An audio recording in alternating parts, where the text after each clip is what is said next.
संध्या का समय था। पहाड़ों के पीछे सूर्य ढल चुका था। आश्रम के आंगन में एक बड़ा पीपल का वृक्ष था, जिसके नीचे गुरुवर आसन लगाए हुए बैठे थे।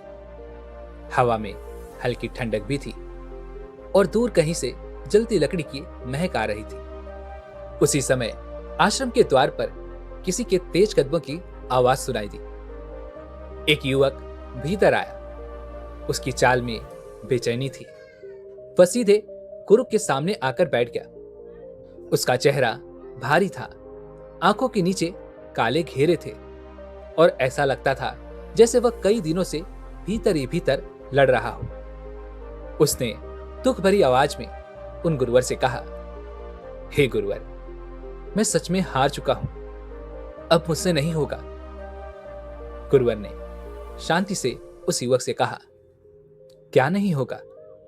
युवक ने गहरी सांस ली और जैसे पान टूट गया और वह बोल पड़ा, हे गुरुवर, मैं कुछ बड़ा करना चाहता हूं। मैं अपनी नौकरी छोड़कर कुछ अपना शुरू करना चाहता हूं। मेरे पास विचार है, योजना है, थोड़े पैसे भी हैं, पर जब भी मैं अंतिम कदम उठाने की सोचता हूं, मेरे भीतर एक डर खड़ा हो जाता है।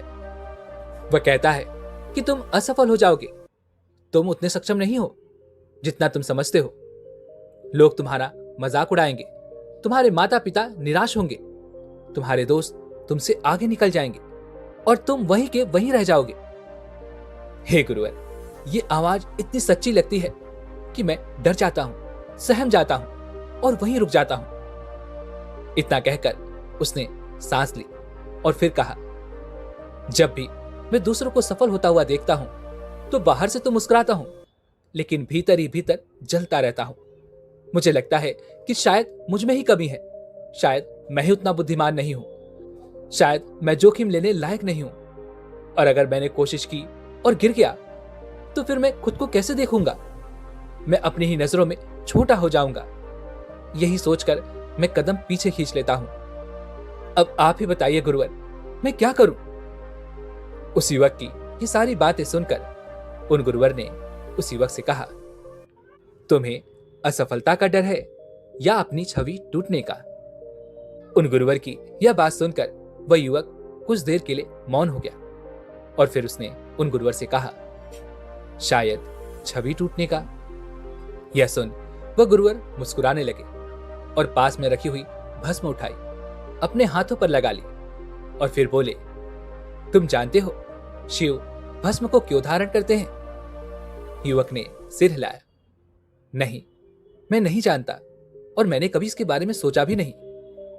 इस पर वह गुरुवर उस युवक से कहते हैं, भस्म हमें यह स्मरण कराती है कि यह शरीर, यह नाम, यह सम्मान, यह अपमान सब एक दिन राख हो जाएगा, क्योंकि यह सब असत्य है और हमें असत्य से सत्य की ओर बढ़ना चाहिए। हमें अंधकार से प्रकाश की ओर बढ़ना चाहिए। तुम जिस छवि को बचाने में लगे हो वह असत्य है, क्योंकि यह स्थायी नहीं है। तुम जिस अपमान से डर रहे हो वह भी अस्थायी है, पर तुम उसे सत्य मान बैठे हो। उन गुरुवर की यह बातें सुनकर युवक ने तुरंत ही उन गुरुवर से कहा, परंतु गुरुदेव, दुनिया तो परिणाम ही देखती है। अगर मैं असफल हुआ तो लोग सच में हंसेंगे और यह कोई कल्पना नहीं है।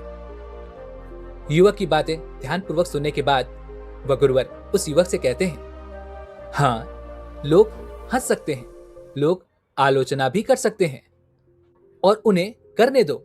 तुम उन्हें ऐसा करने से रोक नहीं सकते, किंतु तुम अपनी आत्मा को प्रबल कर सकते हो और आत्मा की प्राप्ति निर्बल को नहीं होती। और यहां पर निर्बल का अर्थ यह नहीं है कि जो गिर जाए, बल्कि वह है जो गिरने के डर से चलना ही छोड़ दे। और तुम किस श्रेणी में आना चाहते हो? उन गुरुवर की यह बात सुनकर युवक ने तुरंत जवाब देते हुए कहा, परंतु हे गुरुवर, गिरना भी तो बहुत दर्द देता है, असफलता बहुत चोट पहुंचाती है। इस पर वह गुरुवर उस युवक से कहते हैं, बेटा, शिव शमशान में निवास करते हैं और शमशान क्या है?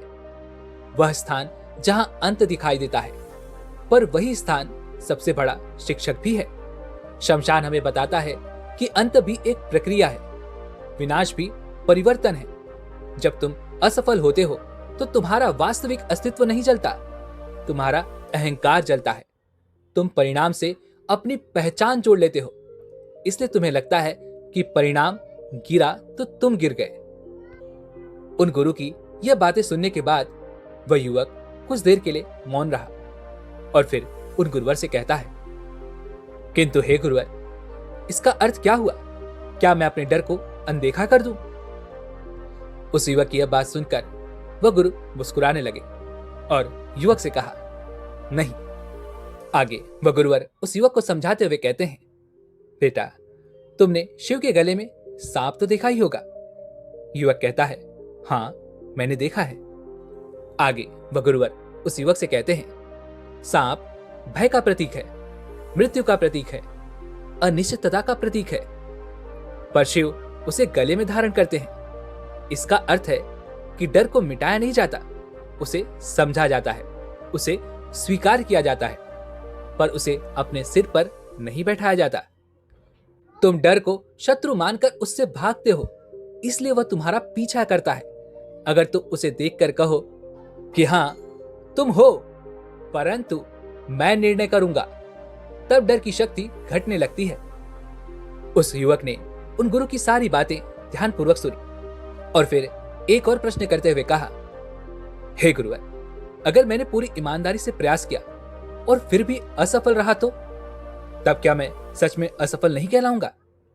उस युवक की यह बात सुनकर उन गुरुवर ने कहा, बेटा, वेदों में कर्म का सिद्धांत स्पष्ट है।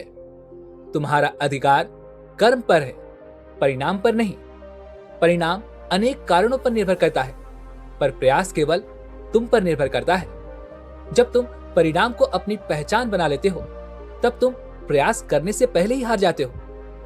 पर जब तुम प्रयास को अपनी पहचान बना लेते हो, तब असफलता भी तुम्हें परिभाषित नहीं कर पाती। उन गुरु की यह बात सुनकर युवक की आंखों से आंसू बहने लगे। वह कहने लगा, हे गुरुवर, मैं अपने मन से लड़ते लड़ते अब थक चुका हूं, अब मुझसे और नहीं सहा जाता। उसकी यह बात सुनकर उन गुरुवर ने युवक को समझाते हुए कहा, बेटा, तुम्हें अपने मन से लड़ना नहीं है, तुम्हें उसे देखना है। जब मन कहे कि तुमसे नहीं होगा, तब उसकी बातों पर विश्वास नहीं करना, बल्कि उससे यह पूछना कि यह तथ्य है या केवल डर की कल्पना। क्या मैंने सच में अपनी पूरी क्षमता लगाई है? अगर नहीं लगाई तो वह झूठ बोल रहा है, और अगर लगा दी है और फिर भी परिणाम अनुकूल नहीं आया तो वह सीख है, पराजय नहीं।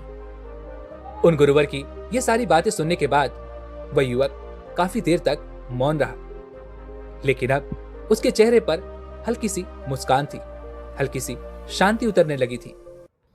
तभी उन गुरुवर ने अपना अंतिम उपदेश देते हुए कहा, बेटा, तुम परिणाम नहीं हो, तुम प्रयास हो, और तुम उस चेतना का अंश हो जो बार बार उठ सकती है। शिव विनाश के देवता कहे जाते हैं, पर वे विनाश के बाद भी नई सृजन की भूमि तैयार करते हैं। अगर तुम गिरोगे तो कुछ टूटेगा, पर वो टूटना तुम्हें नया बनाएगा। उन गुरु की ये सारी बातें सुनने के बाद वह युवक अपनी जगह से उठा और उसने गुरु के चरणों में अपना सिर रख दिया। हालांकि उसका डर अभी तक पूरी तरह समाप्त नहीं हुआ था, पर अब वह उसे सत्य नहीं मान रहा था। उसने पहली बार भीतर से महसूस किया कि शायद समस्या उसकी क्षमता नहीं थी, बल्कि उसका विश्वास था जो डर के सामने झुक जाता था। और उस क्षण उसने तय किया कि वह परिणाम की चिंता से पहले प्रयास करेगा, क्योंकि अब उसे समझ आ चुका था कि असफलता अंत नहीं है। असफलता उस अहंकार का दाह संस्कार है जो उसे बांधे रखे हुए था।